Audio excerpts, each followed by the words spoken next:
கோரேசை குறித்து, அவன் என் மேய்ப்பன், அவன் எருசலேமை நோக்கி நீ கட்டப்படு என்றும் தேவாலயத்தை நோக்கி நீ அஸ்திபாரப்படு என்றும் சொல்லி எனக்கு பிரியமானதை எல்லாம் நிறைவேற்றுவான் என்று கர்த்தர் சொல்லுகிறார். நல்ல கரந்தட்டி, நல்ல கரந்தட்டி, நல்ல கரந்தட்டி. ரீவா லாவா ராவா ரீவா நாமா சியாகா லடா ரபா லபா ரீமா நாமா கரதபோதி ரபா. கட்டப்படாததெல்லாம் கட்டப்பட கர்த்தர் என்ன பண்ணுவாரு?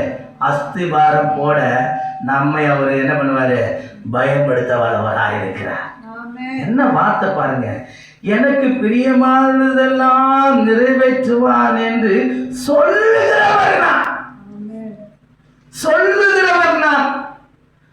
அப்போ கர்த்தர் வாயோடு இருந்து சொல்லின வார்த்தைகளை நிறைவேற்றும் வரைக்கும் அவர் உன்னை என்ன பண்ணுவார்? உன்னை விட்டு விலகவும் மாட்டாரு, உன்னை கைவிட மாட்டாரு. சொன்னதை செய்து முடிக்கும் வரையிலும் அவர் உன்னை விட்டு விலகவே மாட்டாரு, கைவிடவும் மாட்டாரு. அதை முடிக்கும் வளவோ உன்னை அவர் வழிநடத்துவார், உன்னை பலப்படுத்துவார், உனக்கு ஞானத்தை கொடுப்பார், அறிவை கொடுப்பார். சொல்லுகிறவர் நானே. என்ன வார்த்தைங்க அது? நான் தானே சொல்றேன். உண்மையாவே அவனை கொண்டு நான் நிறைவேற்றுவேன். ரொம்ப நல்லவர் ஆண்டவர். ஹல்லேலூயா.